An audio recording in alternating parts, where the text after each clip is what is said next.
You're listening to Footy Prime, the podcast, with Danny Dichio, virtual Craig Forrest, and James Sharman. Today, we welcome the champions of the world, Liverpool. I'm Jeff Cole, and for Dan Wong, let's get this party started. Indeed.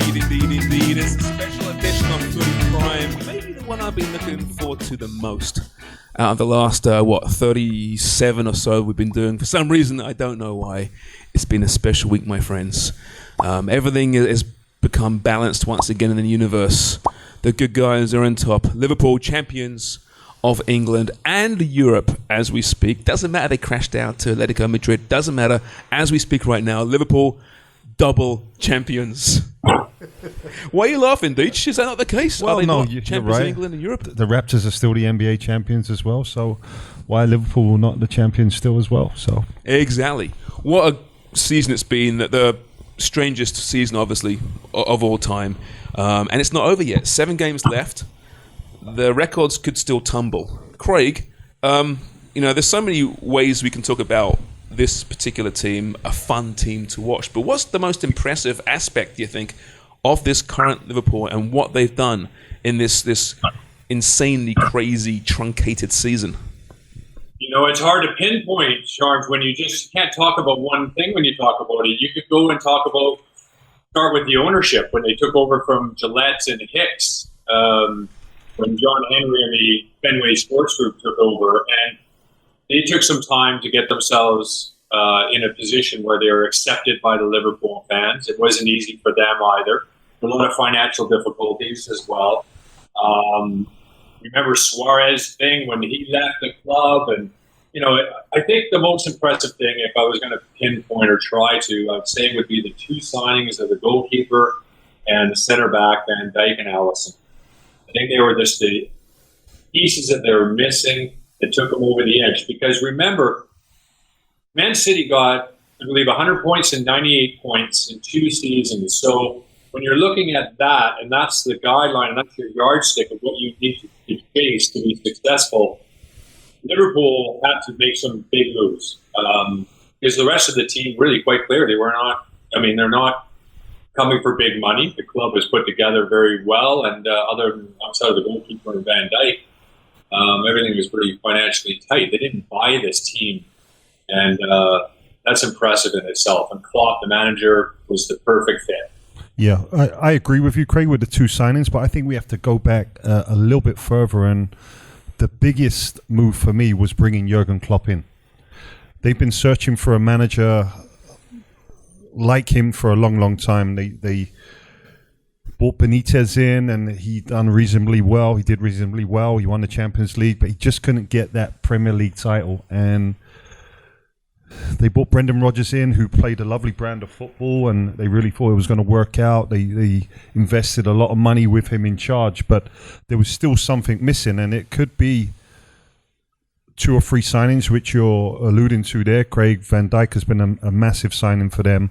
Goalkeeper as well, which has been a massive, massive problem for them over the last 10, 15 years. But I really feel with the staff that Jurgen Klopp has assembled and him himself, the passion that he shows on the sidelines in training, it resonates with the fans as well. And the Scouts, as we know, are a working class club, although half of them come from London now as well, the Cockney Reds, but no pun intended, chump. But I just feel that there's just such a good feeling within the club for the last 2 to 3 years now. They know they've been building up to this. Jurgen Klopp has stated when he first came in that his target was to win the title, to win the Premier League title, and they laughed. And they laughed, yeah. They laughed. But he's presented that to them now. He's shoved that in their faces, as well as the Champions League trophy. So the big question now, and it's always the case when there's a successful team, is what do they do next? What can they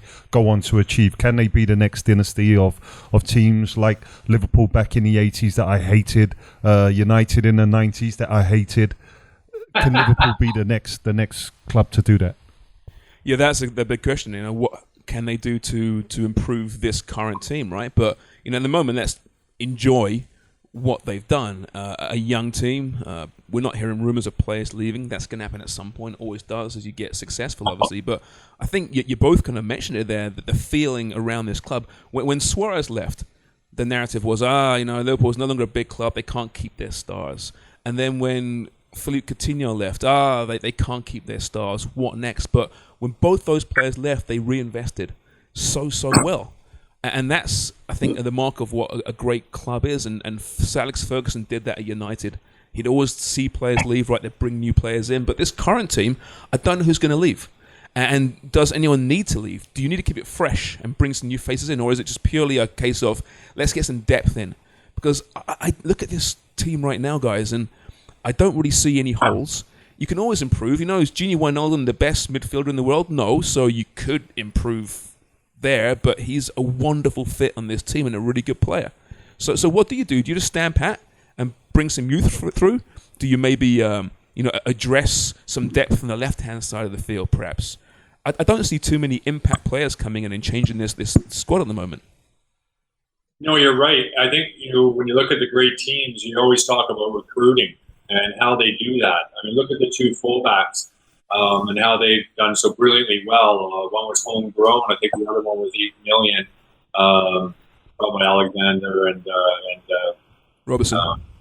And it's been absolutely fantastic. So that will come down to the manager, and I think this is where Klopp is really quite a genius and brilliant at what he does. Is that they may bring another player in or two, but they may not. But what he'll do is he'll discuss it with the team and talk about the loyalty that he has to them if they continue doing what they're doing. There's going to be no changes. These players are going to be around as long as they want to be. So that's going to be the manager's job, because bringing in people, they have to fit not only your systems, but also have to fit in the dressing room. And they can't disrupt what they have, because that chemistry doesn't come around very often.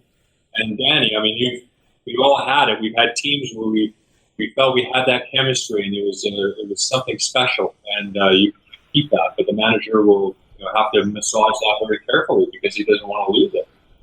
Well, there has to be a contingency plan when you're in the top 5 or 6 of the Premier League. I think in any team, actually, in the Premier League. And speaking about Coutinho, Suarez, there was a contingency plan in action already put in place, and they did ever so well. We kind of were worried about Firmino coming in and getting the goals that Suarez provided. They bought Salah for reasonably cheap, who did not have a good first couple of seasons at Chelsea, and everyone said this guy's Premier League tested, he's not going to work out. They bought Mane in from Southampton, who did pretty well at a lower league club, but could he really do it at a high level club? And I just felt like there was a lot of risky signings that they brought in and everyone was kind of looking at. But Jurgen Klopp had done his homework, and I'm sure he's doing his homework now as well. There's a fantastic bunch of youth players coming through. We've already seen them in the Cup. We've seen a couple of them make their debuts in the Premier League this year. Even last week we saw, I think it was Williams that come on. Very, very good right back. But you've got Trent Alexander-Arnold, who's probably in the top 2 or 3 best right backs in the world at the moment. So you have to have that hunger. You have to have that that competition in the squad as well. You can't have players being comfortable. And there's rumours about Koulibaly coming in from Napoli this morning, who I think would be a fantastic signing. When you're at the top, Craig, you know this, and Sir Alex has said it many, many a times. You can't get comfortable. You have to bring in players that are, first of all, going to bring something to your team, to your squad, that's going to push you on and keep you at that level. I agree with you as well. They can't bring in players that are going to upset that change room, that locker room, and that vibe that they have within that team spirit, which is fantastic as well. They have shown how hungry they've been this year to win the title. That's been the biggest difference between Man City and Liverpool this year, the hunger in every game to go out and prove that they can win the title. But I just feel you need to bring in 2 or 3 players, and I'm sure Klopp's looking at Sancho at Dortmund, Koulibaly at Napoli, and Lallana's going to leave. There's going to be 1 or 2 other guys, vets, that are going to leave. Maybe Lovren's going to leave as well. So you're going to have to bring in to supplement that squad. Well, I mean, how do you replace Dejan Lovren, right? You go out and sign David Luiz or someone, right? That's how you replace him. But, I mean, it's you're right. No matter how good a team is, there's no perfect team, right? Even the great Barcelona teams weren't perfect. pretty damn close, mind you. But I mean, you got to bring that freshness in, like Fergie would always say. And maybe from an ideal perspective, you bring in the freshness from the academy, right? The Neco Williams, like you mentioned there, some of these young players to push the incumbents of a perfect world. But if they're not quite ready, how do you convince a top player playing at Napoli, Koulibaly, for example, to come in and compete with Joe Gomez? Now, right now, Koulibaly's a better player than Joe Gomez, obviously, but Joe Gomez is only going to get better. He's a fantastic talent. Does a veteran want to have that pressure? And if he doesn't, maybe he's not the right fit for this club. So is it almost like you're assessing the player from a mental standpoint of your club as much as the actual finished physical product on the field? Absolutely. I think, and when you look at Liverpool too, and the players, there's a number of them, about 75% are in the prime of their careers right now. Amazing, really. And when you look at a guy like Salah, I don't think that anybody really could have predicted how good he has been. Like when he came to Liverpool, you thought, he did well in Italy, but what did you think he was going to get a year? I mean, I didn't see him being the finisher that he is, and to be able to find the net as consistently as he has, because he hasn't done it anywhere else at that level. I mean, Roma was pretty good, but what he's done with Liverpool was a different level. Is he a guy? So Salah is an interesting name to throw in there because he's a wonderful player. Of course he is, and he's beloved there. But is he more of a luxury player than the complete package? We know what he does it really, really well. But is that a position that potentially, and it sounds crazy because he's a 30-goal scorer, for Christ's sakes, but is that an area up front where you could potentially upgrade if you're going to spend the money? Not at the moment. Because what I like about Salah is that he's bought into Klopp's team ethic of we want to work and we want to counter-attack at the speed and the effectiveness that they do, Liverpool, but he also defends for the team as well. Even Mane, even Firmino, for me, he works the hardest out of all the forwards in dropping back in. Who's most irreplaceable at those front three? If you had to I honestly feel Mane is at this moment in time because Salah, pulls 30 goals a season, unbelievable player, but I think Mane's a little bit younger and I think he could maybe push on to go to like a Real Madrid or Barcelona if enticed to one of those teams, but I see no reason for him to move on. But you're right, I still think they need a little bit of backup there. You look at the backup for Firmino, who's Divock Origi, who we're all still big goals, yeah, we're like, he's not a Liverpool player, but he's banged in goals in the Champions League. He's won that game against Barcelona, which really pushed them on to win the Champions League, in my opinion. He comes on, he does a job, he's reliable, Klopp trusts him, and that's what Klopp is going to be looking for. He's looking at Sancho at the moment probably and saying, is he a kid that I can rely on to come back into this group of winners and have the same mindset as the players that I have already? It's a really tough ask for any manager to upset that mindset, that team spirit that you already have of champions. Yeah, I know. That's why they get paid a lot of money nowadays, top managers. And so far, there's been very few misses for Klopp and his staff, be it, Michael Edwards down from the recruitment side of things. 3 players maybe? Karius didn't work out. Naby Keita's still a work in progress. There aren't many misses so far, right? A lot of hits. At some point, there's going to be some more misses, and then we'll see, how good Klopp really is. But at this point, I mean, where do you put Klopp?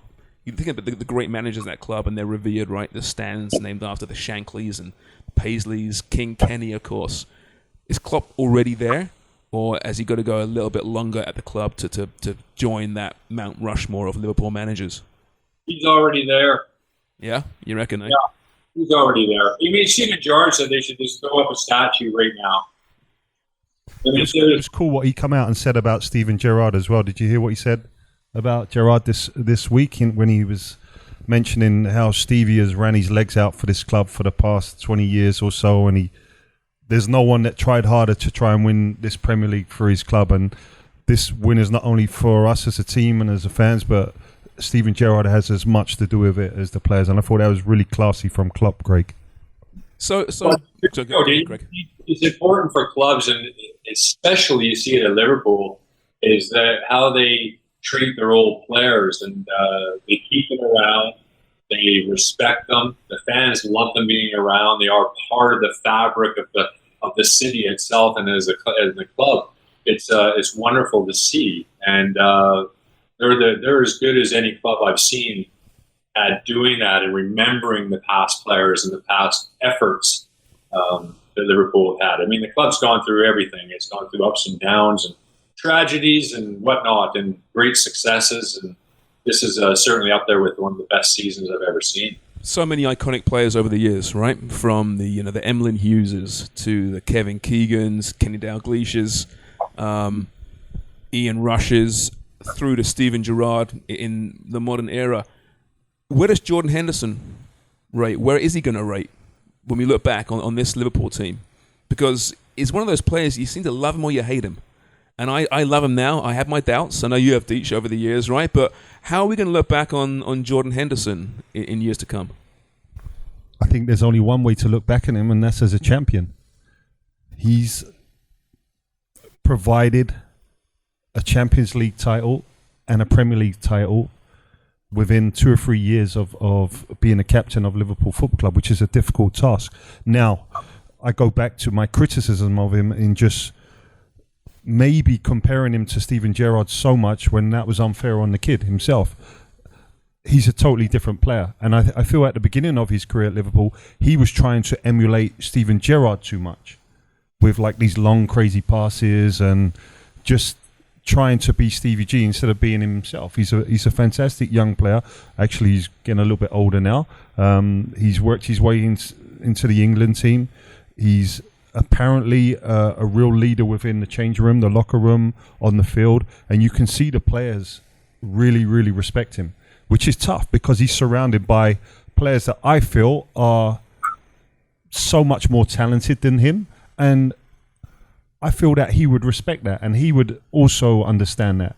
But he knows that he's a vital piece to that puzzle, that cog that works so well and efficiently, that you have to give him a lot of respect. A lot of respect. Is he better than Stevie Gerrard? Is he better than Jan Molby? Is he better than a Steve McMahon, a Peter Beardsley? No way. But put your medals on the tables, lads. And he's got one Champions League trophy, one Premier League trophy. And there's going to be more. And he does it so quietly, doesn't he? You know, he's that consummate professional, it seems. I've read some great pieces this past week or so about journalists going to the ground, watching this team play without the fans, right? And they can actually really hear what's being said in the field. And they've all said, listen, man, we had no idea just how Jordan Henderson dictates play with his voice. He really is the general out there, which you don't maybe appreciate as much with the crowd in the stadium. You can't hear him yelling, but he is constantly dictating where that ball goes, who should be in what space. And I think that is a great credit to him. And maybe we're learning a bit more about Jordan Henderson, without the fans. Yeah, maybe the greatest thing about this Liverpool side, because we've gone through just about the whole thing, the ownership, the coaching, the recruitment, the players from back to front. And you can't really pinpoint one reason why it's been a success, because everybody's played their role in a fantastic way. And they push each other, so they have a respect for each other, that they go up, and if they let each other down, then they let each other know it. So they continually push each other to do better and continue that same level. This pandemic, I was wondering how some teams are going to fare. Even Liverpool, they're in the league's done. How are they going to be playing? What kind of standard of play they're going to be at? They've been brilliant. They haven't missed a beat. And remember, that's another thing. It wasn't that long ago. There was a chance that this league could have been null and void. This season, with one loss going into the pandemic, it could have been done. And again, another disappointment for Liverpool. So this will be never forgotten, this league, this season, because of the pandemic and the Liverpool situation, the chance that they could have lost it, and then they go on to win it shortly after they start up again. It's really something. I can imagine how amazing it has to be for the Liverpool locals and for the city itself. Well, it's like the whole debate about the asterisk on the season, right? I mean, of course there will be one in the season because it was this crazy season, truncated, right? And it's nothing like we've seen before. But that doesn't mean that there's less value to the championship. Some people are trying to make the argument, which is, I'm a fan of the team, so they're Man United and Man City fans. Yeah, they are, right? That's true. You know what? One person in particular had a good debate with recently. Yeah. A United fan. Exactly. So that would Man United, Man City, Arsenal, Chelsea fans are all debating that. In many ways, it's more memorable, right? Like you said there, Craig, in many ways, we won't ever forget this season. You'll see a Man U title and a Man City, and they'll come and it'll go, and we'll forget about it. We'll never forget about this season, right? Never. The Liverpool Never. COVID season. Yep. Yeah. But typical English fans, right? I mean, outside of Liverpool fans, everybody's like, yeah, we'll make excuses. We'll, asterisk beside it. I know, and they all complain about all the fans gathering outside Anfield. Oh, it's terrible. Every single sports club in the world in the same situation would have done the same thing. They would have celebrated en masse after their first championship in 30 years. So I want to ask you a question as a Liverpool fan, Sharms. How does this team presently rate or compare to the great team of the 80s with Dalglish and Rush and Barnes, all those guys? And I'll throw in the Champions League team of Benitez as well. How does this team rate? Well, to start with, Rafa's 2005 team, they were a great team of characters. They were nowhere close to the quality of this team from a talent standpoint. Not even close. It's not even the same conversation. A great moment, obviously, in a big drought for that team. Great. I remember it well. But let's not compare this team to that because they're just on a different planet. The great 80s teams, they're the teams that I have such nostalgia for, right? Yeah. And it's funny, when they won on this past week, I didn't know how I'd react because I've been in this game now for 20 years. I'm jaded somewhat. My highs aren't as high as a lot of fans, and my lows aren't as low as a lot of fans because I'm being so close to the game. But I lost it. I did, and it's because I was thrown back to 1990 when I was moving to this country and all those childhood memories. These were my heroes. These were my comic book heroes. My Supermans, my Spider-Mans were Steve McMahon and Ronnie Whelan and Bruce Grobbelaar. They really were, right? So I got such fond memory of that team in the mid to late 80s in particular. So it's hard to compare it. From a talent standpoint, they're up there, right? But different type of game back in those days. We know that a lot more physical. It was far more violent. But if you put them man to man against those great teams, it's damn close. It has to be right now. Probably better centre backs now with respect to Alan Hansen. Yeah. I think Virgil van Dijk's better than Alan Hansen was, and he's a legend, right? Bruce Grobbelaar, no one's better than Brucey in my books. Not even the great Allison. Can't compare. Midfield, Jordan Henderson or Jan Molby, like you mentioned before. I can't say it because I'm just so close to that particular team, right? There's more pace in this team, say that much. Yeah, for sure. But the game, as you said, has changed a lot. Yeah. And even try and speak to Craig about it, but the reason I hated Liverpool so much in the 80s, because they were so fucking good. And it was like a love-hate. Like, there was teams that I watched that were good, but they were boring to watch, or they were just like thugs. But Liverpool were a classy team. Like, Grobbelaar was a character in goal. Hansen was the first of your central defenders that played with such elegance and dribbled the ball out the back comfortably. Gillespie next to him as well. Then they had a couple of fullbacks in.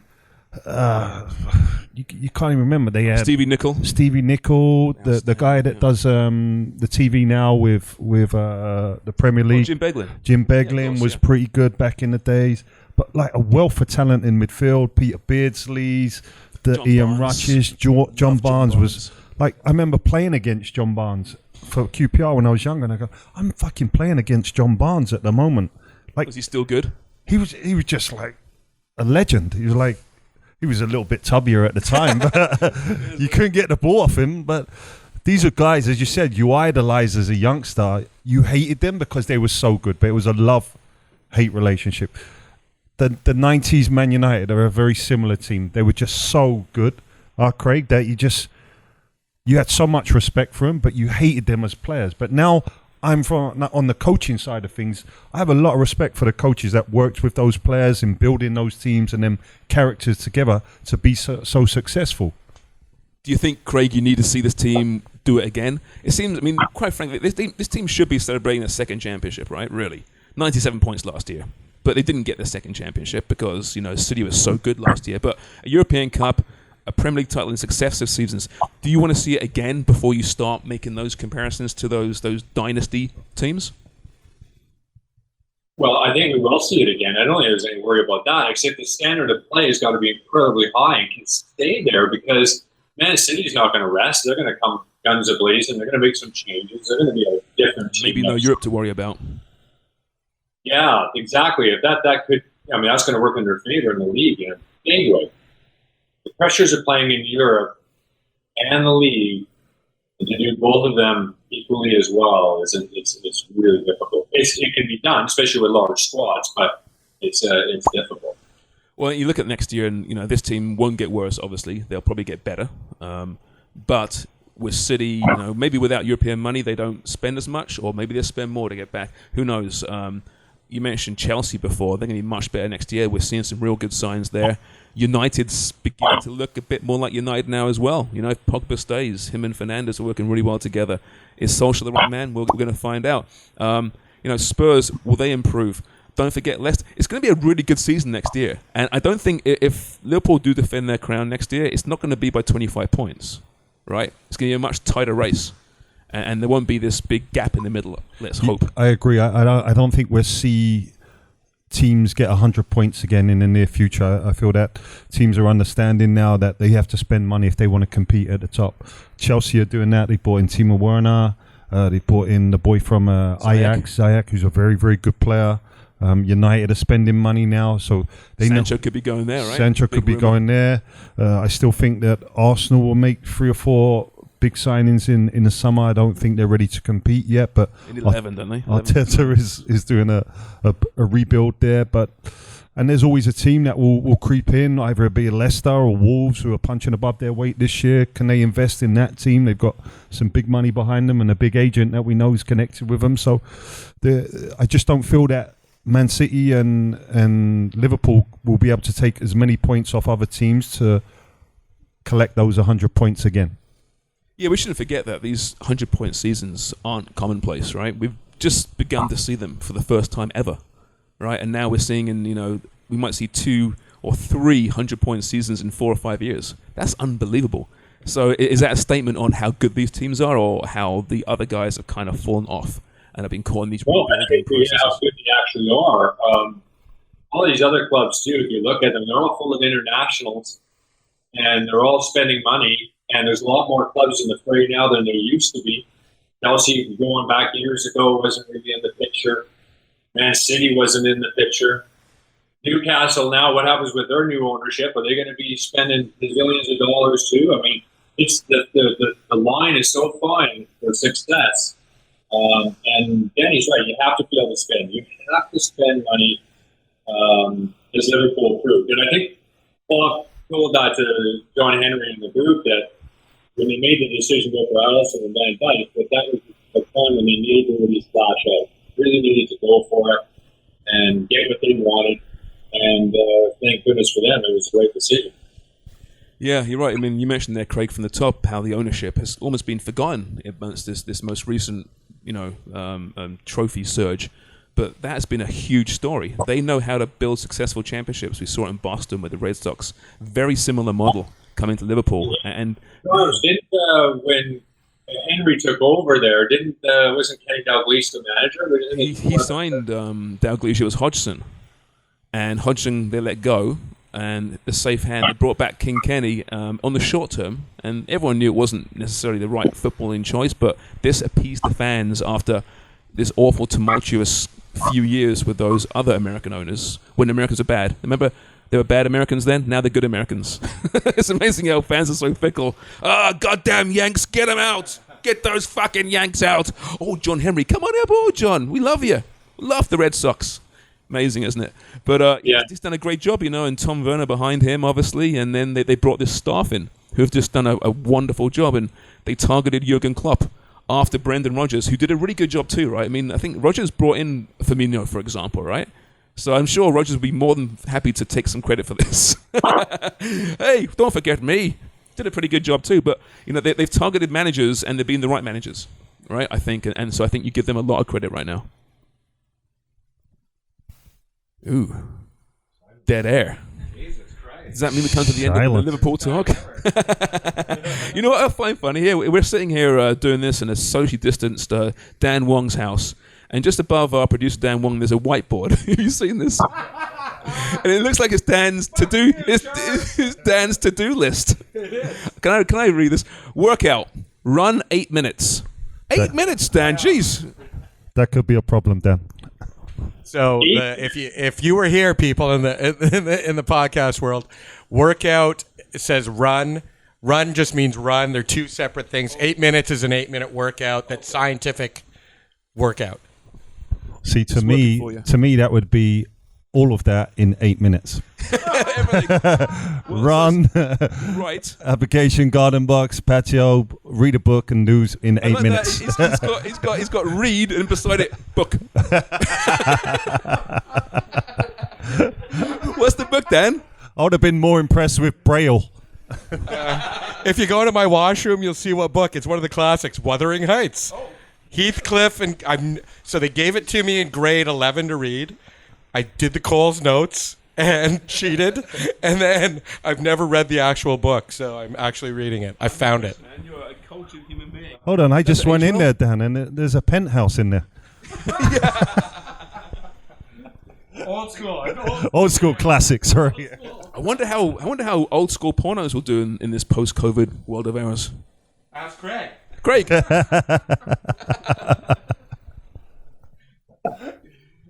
Conspicuous. No, I'm not having any part of that. No. I'm impressed by Dan's to-do list. That's all. Workout, write, reno, and read. Have you got to any of those things? Garden box, patio, but the run an application. Yes. Good lad. Fuck you. That's funny. That's Old funny. school pornos. Yes. All right, listen, guys. We've got about what? Craig's got to leave in about 10 minutes. Is that right, Craig? So No, I'm going to go now. now, have you? Okay. Well, fuck off then. Thanks for joining us, mate. Nice to see you guys, as always. And we'll do this again sometime. Maybe next week. Yeah, absolutely. We'll do another deep dive on Liverpool. No. FA Cup weekend, by the way, this weekend. Yeah. But the game is going on as we tape. Well, Arsenal went through this morning. That's right. Man U yesterday. I think Chelsea were winning by the time I left, so it might be a nice little quadruple of teams in the semis this year. I'd say that we could actually watch it right now, but there's no way that Dan pays for Sportsnet. No chance. So we can't watch it. Hold on, Sportsnet's still a channel. I'll see you guys. Watford this morning too. See you, Craig. Bye, Craig. See you, mate. Thanks. See you guys. And with that, Craig Forrest is no longer with us. So yeah, who else won today? So yeah, Arsenal won. Chelsea, yeah, they beat Leicester 1-0. Yeah, so it could be Man City play Newcastle later on this afternoon. Right so now, it could actually. be Man City, Arsenal, Man United, Chelsea in the semis. That's a decent FA Cup semi-final, isn't it? Juicy FA Cup this year. Yeah, we need that. No shitty teams like Millwall. And they're saying that they might, by the time the finals played, have fans in the stadium. Not a full Wembley, but there could be 15,000, 20,000 people in there, which would be a big step forward. So how are they going to do that, Sharms? I don't know. If it's 15,000 or 30,000, like, Yeah. what's the difference? It's an 80,000 Yeah. seater stadium, but like, how are they going to pick the 15,000 people? Like, Is it a lottery? if you and your son are like a Man United fan and you win a ticket, and you're going to say to your 8-year-old son, "Listen, son, I'm going to go by myself to the FA Cup final. You can't come with me." Yeah, explain that one. I understand the protocol and the process. They just want fans inside the stadium, and you have to sit 5 or 6 seats away from each other. But I'd rather them have 0 than 15. I'd rather them 0 go or 30,000 Yeah. with a little bit more atmosphere. Maybe 15 would just be VIPs, FIFA executives, club officials. That Correct. Kind of stuff, right? So it'd be the same sound and atmosphere as we've seen right now. Yeah. Are you? If they're not have you eating got their into prawn sandwiches. Yeah, exactly. Have you got into the fake crowd noise? I have a little bit. Have you? Yeah, a little bit. If it's done properly. It's getting better, actually. It's getting better. They're piping a little bit louder, I've noticed. Yeah. But there's also some where there's like goal scoring chances and it cheers about 5 seconds after. It's like, it's like some glitch in the FIFA game, right? It's not bad. I have to tell you, I've been watching it, and I just kind of went, it's better than I thought it would be. Yeah. It becomes an ambient noise that gives you that comfort and what you're used to. I don't like it still, personally. It's on the. You know what it is? It's they can track it on the build up. When there's a build up to a run or a goal, it's the goalie making a save.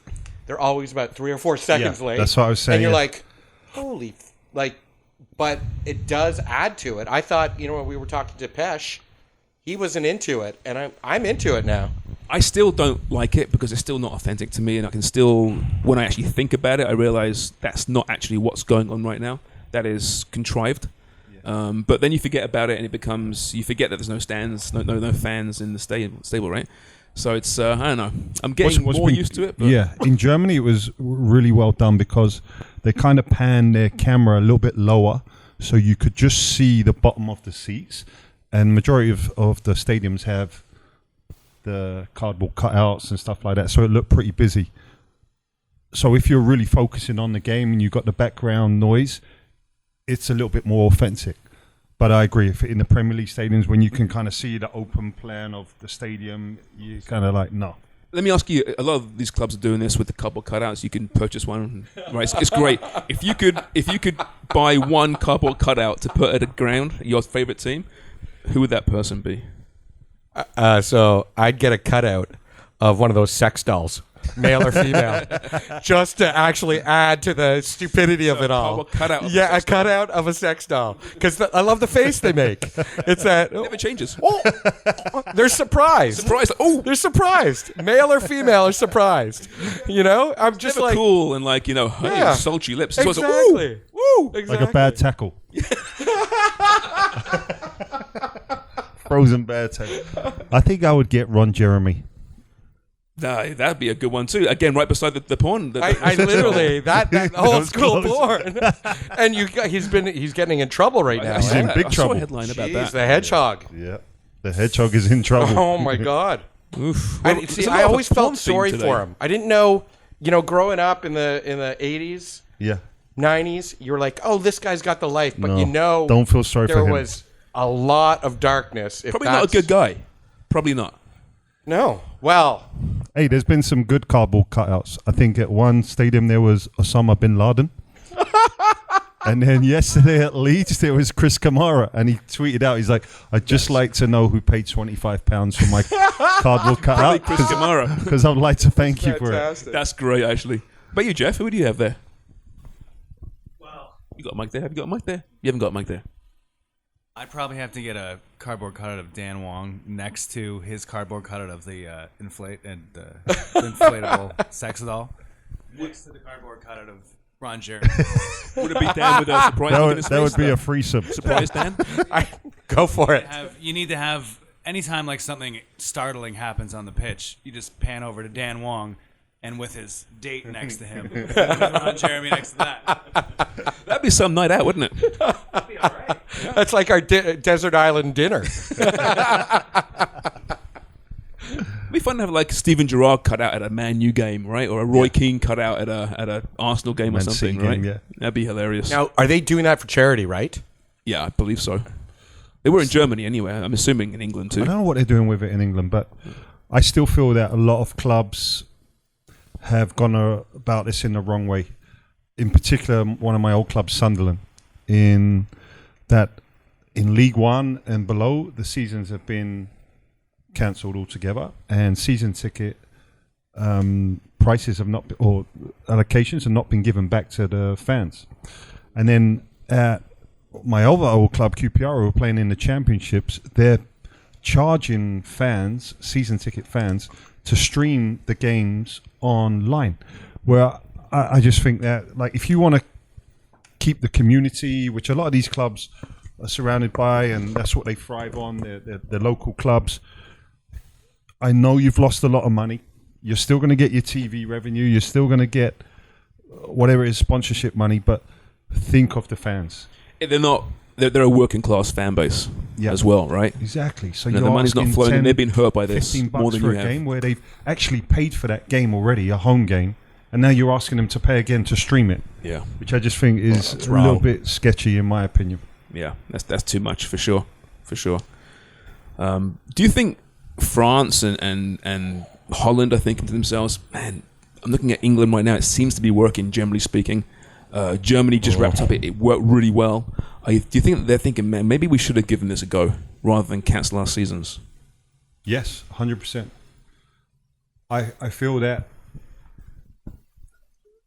France and Holland are a little bit similar to here in Canada, where we've been super, super strict with everything, but we've actually proved that it works here.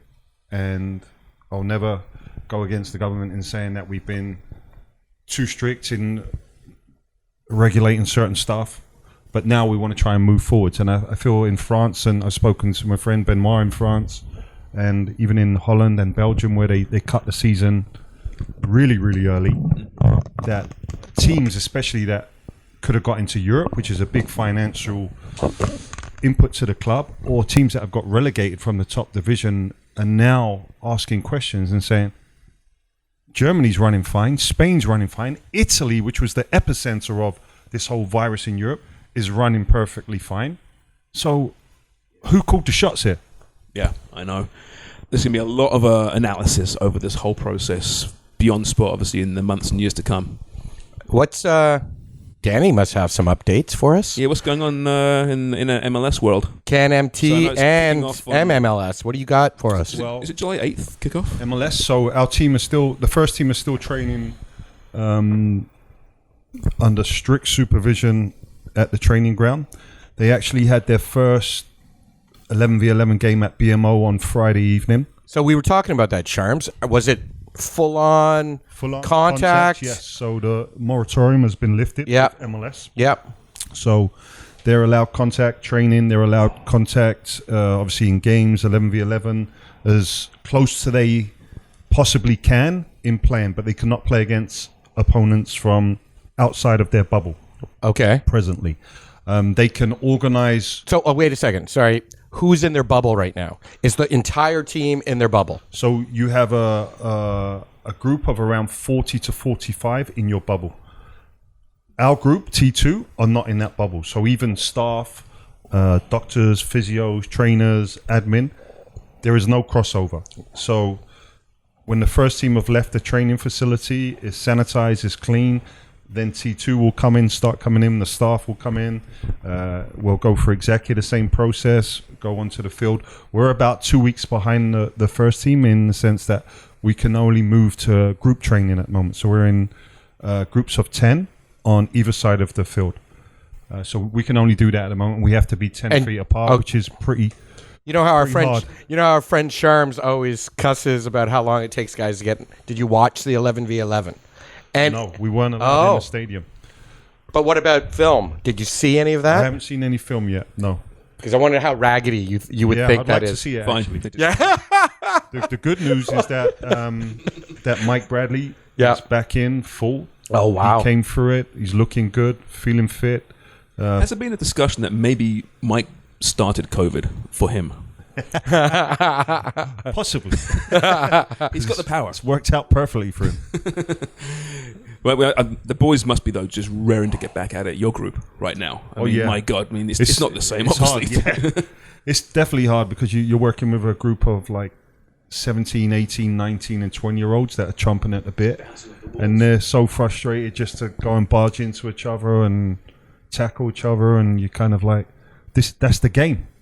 That is the game. So to try and pull the reins back on them and, hey, to stay 10 feet apart is very, So they are, very tough. you know, they can't help themselves. They forget and they just, before you know it, they're...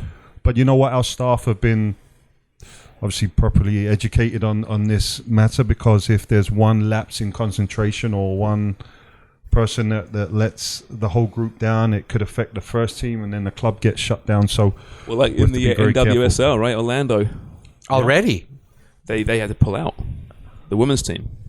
Too many positive Wow, cases. And it kicked off yesterday, actually, right? That's what I was saying. Like literally, I just saw them do the announcement yesterday about NWSL. Yeah, that's the first And Orlando's already- soccer league in North America to go. And where does MLS and where does NBA?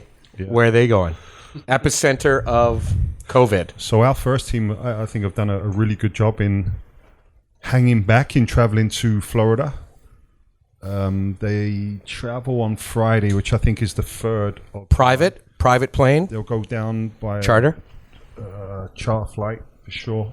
I think on Larry's Yeah. private jet. Yeah. Larry Tanner's Spray that private jet. fucker down. Yeah. Yeah, it'll be all cleaned and obviously sanitized, and the group will go down. They'll be staying at a resort with obviously all the other teams. I think it's the ESPN resort. There's going to be 2 or 3 fields that they'll use. The games are going to be set up at 9 o'clock, 11 o'clock in the morning, and then there's going to be 2 games possibly in the evening, because obviously the heat down there in Florida. As you hate. Big stadiums, though. It's going to look really weird. No. It's going to look like a training match. But obviously there's no fans allowed inside the stadium as well. So. I know, but even usually you can see, like Premier League, there's no fans, but there's still football stadiums, right? There's something. These are going to be like sporting complexes, right? You've been down there? I still have my doubts about this. I really do. Because, as we all know, the cases in Florida are going up, not by the hundreds, they're going up by thousands every day. Exponential now. Yeah, it went from last Wednesday to having 4,000 new cases to, I think it was yesterday, 9,500 cases. So you add that up over like 4 or 5 days, that's like 30, 40,000 new cases in the state of Florida. Well, if anyone knows me, they know I don't like to get political. But Ron DeSantis is a jerk off. Hey, you hear that, Ron? So, and then you add that in with the NBA, obviously traveling down there. The Raptors traveled down last week. They're staying in a place which is about an hour away from where they're meant to be meeting up with all the other teams. Yeah. To gather all the players. There's a group that come from Toronto that are meeting the rest of the players that were in America, like the Lowrys and all those guys that are homes are in America. So, listen, there's a lot of stuff going on where... But, the only difference is that NBA, the contracts are amazing. Yeah. I'm not going to say ridiculous. They are what they deserve to be. MLS, relatively new league, contracts, there's reserve players who make, imports who make a lot. Domestic players can do okay. But that makes a difference. So if you're Avery Bradley's point guard for Lakers, right? He decided to sit out. He's got a son, 6-year-old, who has asthma. He goes, I just don't want to put my kid in that zone, and I get it. Yep. You're players, dude. I would feel pressure if I was an MLS player to actually not to say, like, you don't have a lot of bargaining power compared to Avery Bradley, even though he's the 88th best or 100th best player in the league, making $15 million a year. Yeah. You've got a little, okay, well, you know what? I sit out this year. I'm still starting next year somewhere. How do you feel about that? Well, it's difficult to compare the sports because basketball, American football, baseball, the majority of the contracts are paid up front. So if you're on 20 million over 4 years, you've basically got that 10 to 15 million paid up front, and then you got some insulation immediately. But where the soccer players, you're basically paid on a week-to-week, month-to-month basis. It's leche all over again for Dicchio. And also, groceries.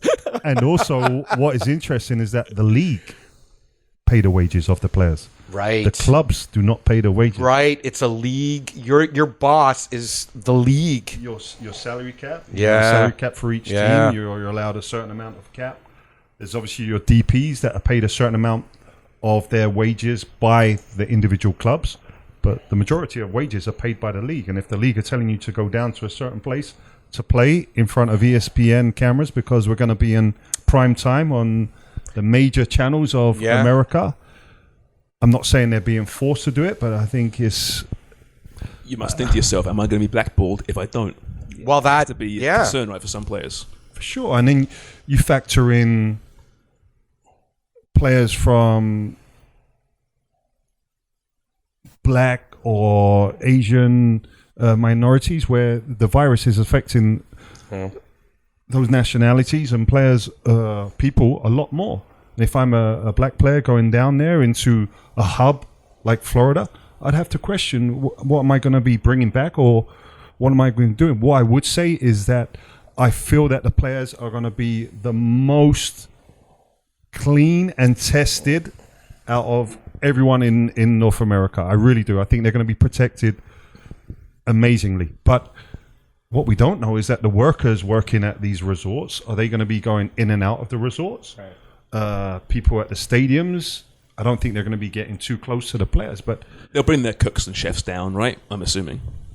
We will, for will, sure. yeah, right. But there's just so much uncertainty around it. I just feel it's just such a rush to get this. Listen, I want football back on, MLS football back on, more than anyone in this whole continent. Or in this room. In this, but there has to be. He just makes money from it. That's right. There has to be. There's 4 of us in this room. If you're listening by audio, so out of this room, Danny Dicchio wants football back more than anybody. Yeah. Maybe not Sean. Maybe I not. gotta pay my bills too. Yeah. You just want pies, something dude. Something happened because of fucking COVID. Yeah, put it that way. And every time they use the term DP for MLS, and then we bring up the hedgehog, I'm always confused. That's the theme to today's podcast, boys and girls, and it's pornography. Old school, classic, Oh, pornography. classic, old school, heavy bush, pizza slice, New York pizza slice, pornography. New York pizza slice. You don't get that. Oh, for Christ's sakes! I've never heard that before. Come I never want on, to hear it again. come on, New York pizza slice. This is how we Have were you brought heard it up. What the hell? You have, of course, you have. That's a burrito. If people are watching on YouTube, Jeff Cole, our voiceover, is holding up my kid's Mexican burrito Towel. You throw towel in there. Yes. Yeah, thank you. But we should say that the Bundesliga rounded out this past weekend, and it seems to have gone out unscathed. Right, it's worked. So I'm just happy football's back in some regard, anyway. What about CPL? Should hear this week, right? That's what we're hearing. That there'll be an announcement this week, maybe even on July 1st. Ooh, Canada Day. Yeah, which would make sense. And What's their? Have you heard concept? I don't know for sure. Hub again? Like we were talking hub. Yeah, it'd be a hub. I'm hearing it's either going to be in PEI or in Victoria. Yeah, Victoria, I where heard the as hub's well, going to yeah. be, and the teams will fly out to that venue. 6 or 7 week kind of tournament type thing format, which would be great, actually. I think it'd be a lot of fun. Well, there's amazing golf out in PEI. Yeah, so you say take this I on can the road? imagine those guys. Well, it's great living out there. It's going to be lobster season. My family's East Coast. It's full lobster season out there. If those guys hub it out there, that's a fantastic place to be in a bubble. But I also heard that PEI have said if people are coming down to our beautiful little spot in Canada, that they have to quarantine for 14 days prior to playing or being involved in any kind of... Look, that's the rule right now. My family has a cottage or a house out there.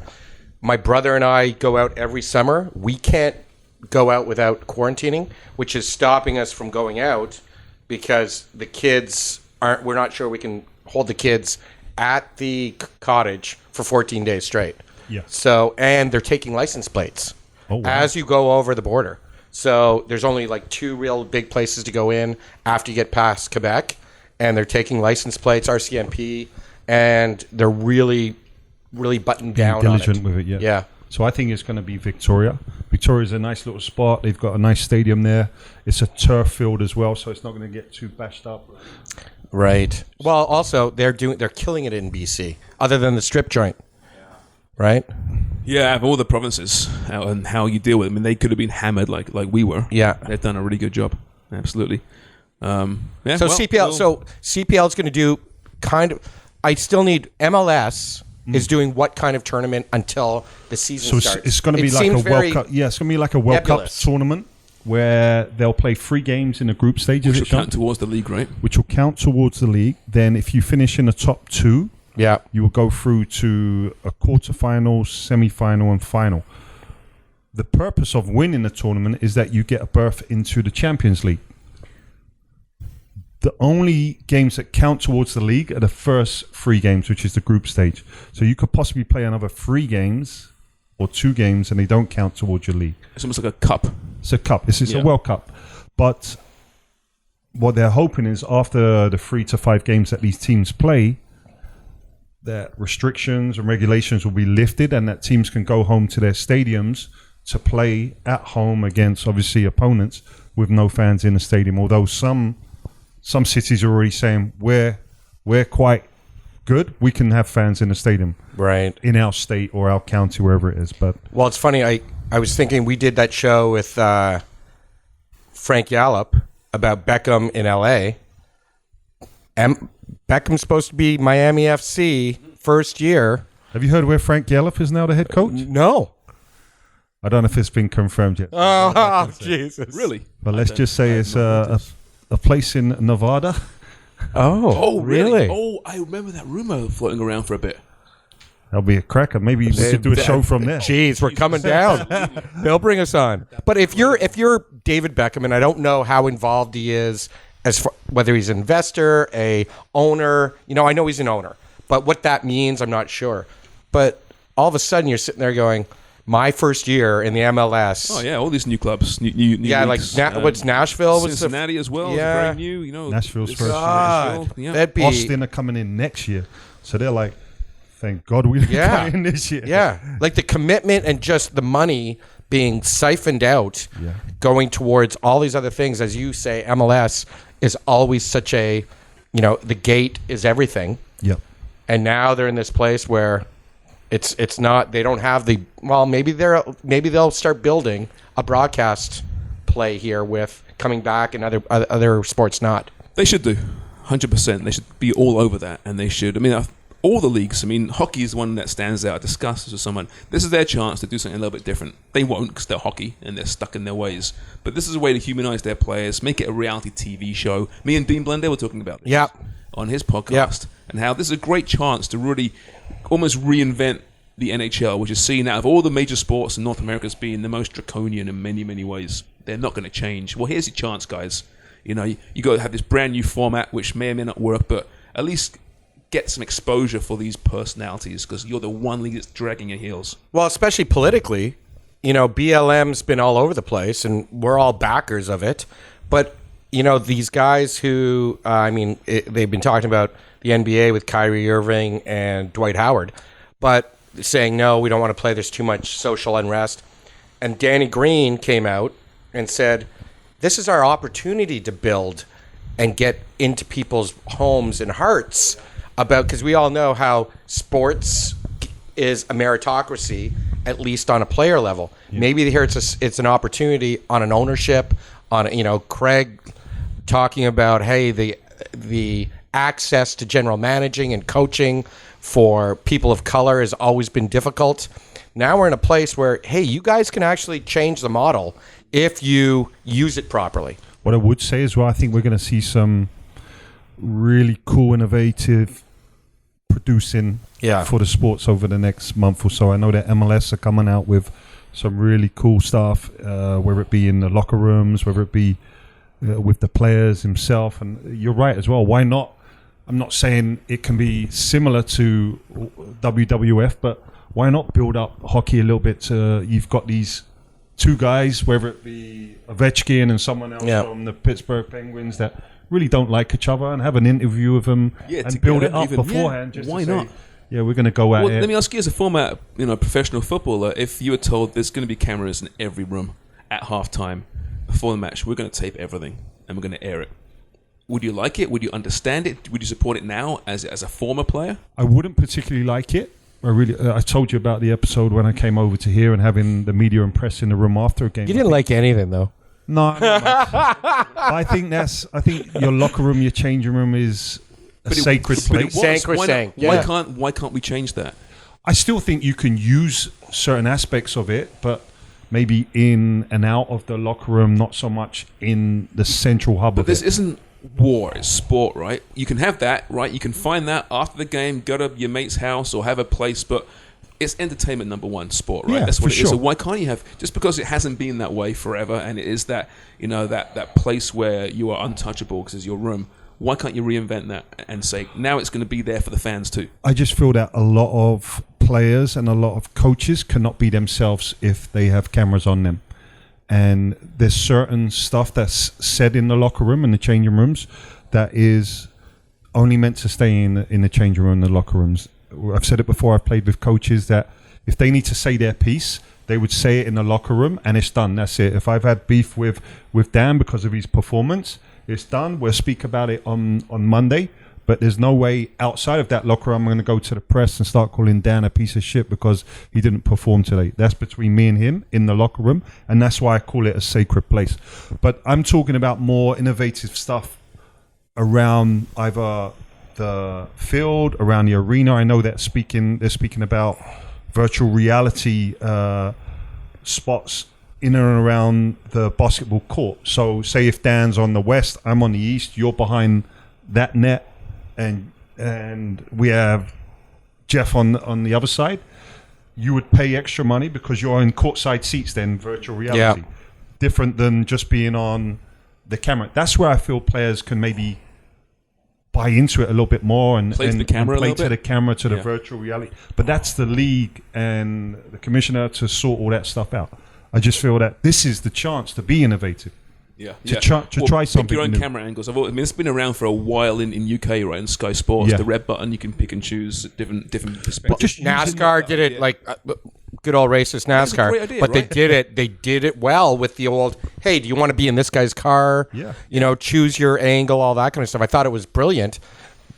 The other thing is, what I've noticed is players know where the cameras are. Yeah, for sure. And, you know, I was watching, I was saying the highlights of Crystal Palace, Liverpool, and the guys knew exactly where the camera was. And even last night I was watching UFC on a TSN, sorry, throwing out another broadcaster. I apologize. Oh, yeah, I don't know. And after the guy choked a guy out, he went right to the camera, started talking.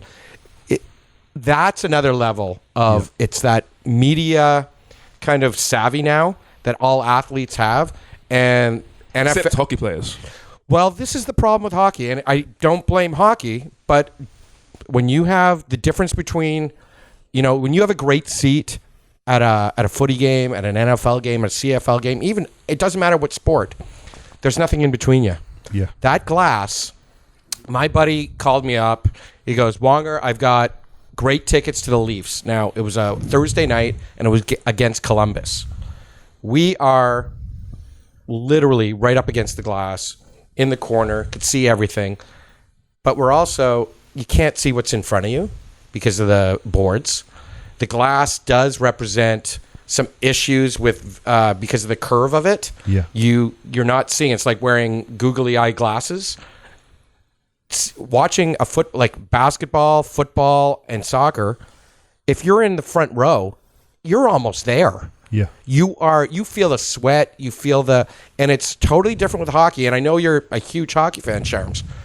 They have to be the ones who, if anyone does something to get the fans even closer, I think it's hockey with the masks. There's two layers. There's more challenges for sure. Yeah. For hockey. But I'm just saying in general, not just during the games, but you have these personalities you hear about in the room, you know, Right. and you never get a chance to see that because they're so shielded by their clubs and by their coaches. You know, you say this to the camera. You know, it's so rare to find that. Occasionally, late night, Hockey Night in Canada, when Scott Oak's doing his thing, you might see it a little tough. bit. But it's tough, right? I think hockey's the worst. You can get someone losing their shit at every other sport. Hockey, they're like soldiers walking out, you know, Robots, and man. They're you like don't get emotionless. it's like it's fully automatons. It's like, and I never understood that because they're trained that way. Yeah. Plus, to be honest, we're Canadian, and Canadians aren't always, you know. I remember how you're supposed to represent something. Behavior. And now I'm like, you know, what made NFL exciting, what made soccer exciting, footy exciting, what made all these things exciting was personalities. Yeah. And hockey is one of the ones, whether it's still because of the masks and... They need some heels, right? Oh. They do. There aren't. Where's Sean Avery? Right. Yeah. He wasn't good enough, and he was such a heel. Yeah. He was blackballed out of the game. That's right. And he was an idiot. He went too far, Yeah. sure. But who else? I mean, Ovi's amazing. He's great.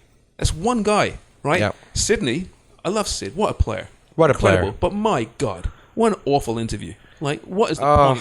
What is the point? Conor McDavid, I know he's young, but I'd rather watch paint dry than hear him speak. When was the last time you heard a good... I have not, like, where you went, oh, that... Probably Jeremy Roenick, and when he retired 10 years ago, for Christ's sake. And he's been blackballed. And he's been blackballed now. Yeah.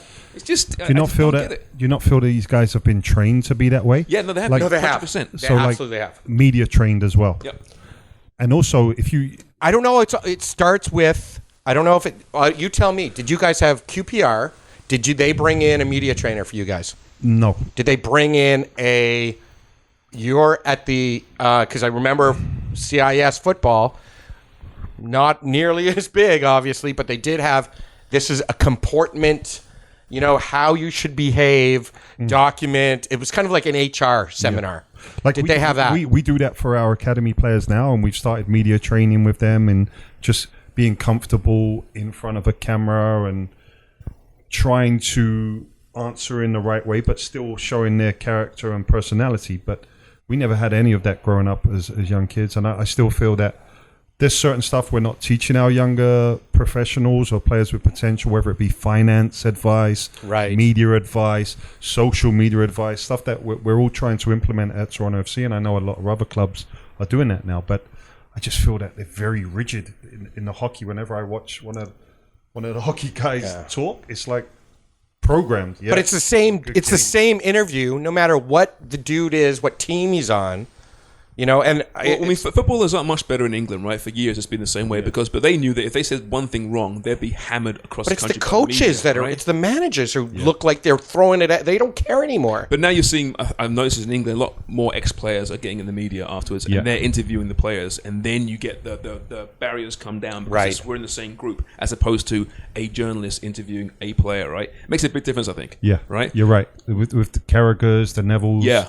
Ian Wright, Gary Jermaine Lineker. Genius, these guys. Michael Richards is great at it. I love it when I hear him interview guys now because he's one of the boys still, right? Yeah. And he disarms the athlete because they feel safe. They know he's not here to screw you over. What's the worst you have ever interviewed? What was the worst? Did you ever lose it? Did you ever just go, or was it just a walk away? Did you ever take your mic off? 2007, my first interview with Dane. No, you always have to be respectful of the interviewer because he's trying to do his job.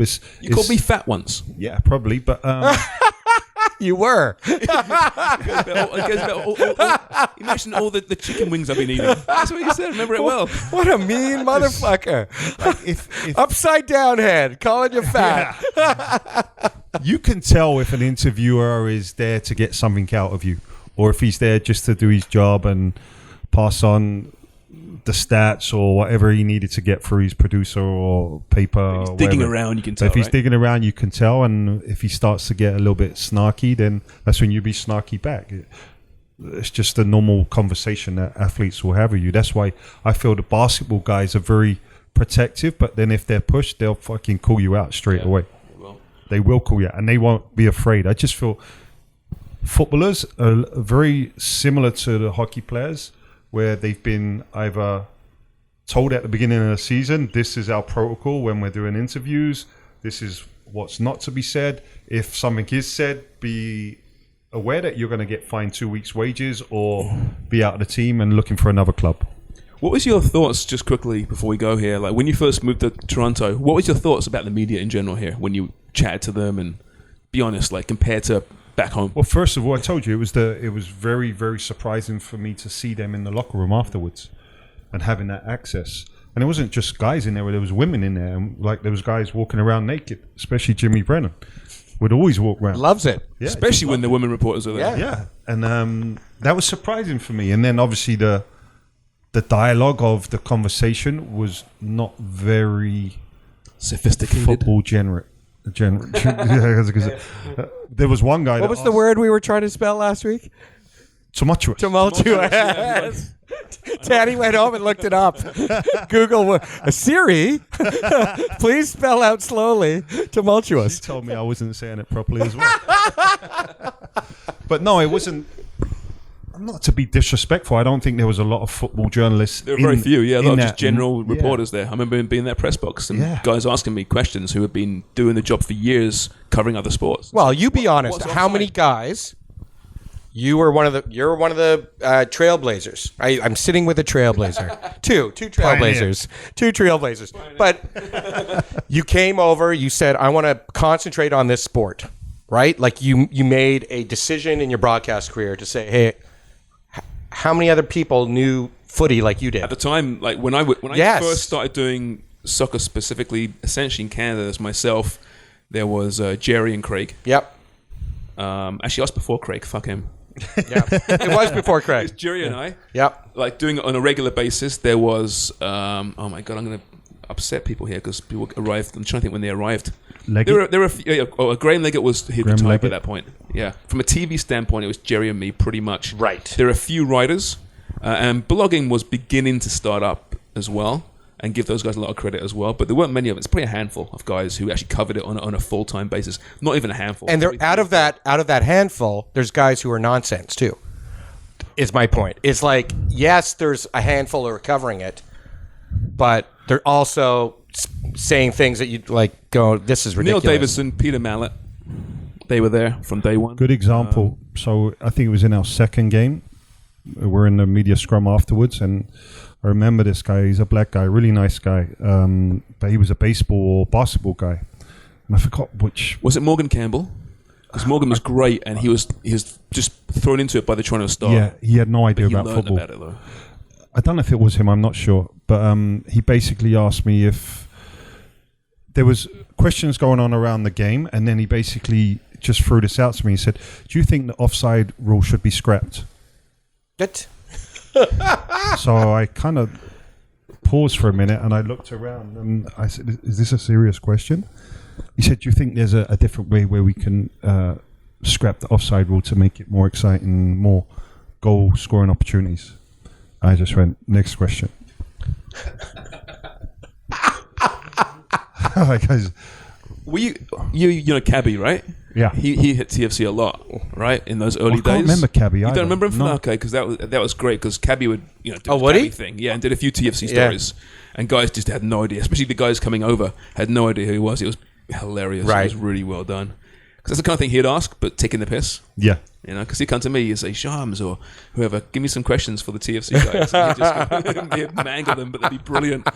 And then obviously the first game, the question after I scored the first goal and got red carded, we spoke about this, the Gordie Howe question. Right. They threw that one at me. Like, as an English guy, Right. I'm never going to know who Who's Gordie Howe Howe? is. Yeah. So that kind of left me in limbo a little bit, and I felt a little bit bad, but I had no idea who Gordie Howe was until I looked it up afterwards, and he's like a... So they didn't really media train you. You didn't go through the history of hockey. In fairness, I find a lot of Canadians in general, but like a lot of reporters think that hockey's a lot bigger than it is, right? So they assume that, well, you'd know who Gordie Howe is, even though you come from another part of the world. Whereas, sorry, and I love hockey as you mentioned, but it's a speck in the global sporting stratosphere. Oh, right? absolutely. It's a speck. Yeah. People don't know who Wayne Gretzky is. I had Sorry, no idea they who don't know who Gretzky Wayne is. Gretzky is. No disrespect. I had know who no he is idea who just Wayne because Gretzky my is. sister was vacationing in Canada when he was traded in '88, and she came back, and some guy called Wayne Gretzky. That's why I know who he was. That's the only reason. I was a big stat guy as a kid and would look, especially hockey, but I'd always look at the attendance and knowing they had 82 games, I think, so 41 at home. And yeah, they're selling out, but I'm also sitting there going, every NFL game is at 100,000 person stadium. Every EPL game is, between a 30 and a 60,000, unless you're at Wembley. And then I'm like, soccer's going on everywhere. It's cheap. That was my biggest thing, was the sports I was playing. Hockey became too expensive. Football was school paid. Soccer and basketball, two cheapest sports you could ever ask for. You need a ball and a bunch of idiots to kick it against. A bit like a podcast. Wow, we've got that covered. On that note, this is going real long. Have fun getting wow. this thing transferred over now. Especially with the video. Remember that time we had Craig Forrest in the podcast? Yeah, I remember. It seems like hours Remember, ago now. sweet guy. Sweet guy. We've gone through porn, cultural issues, riots, everything.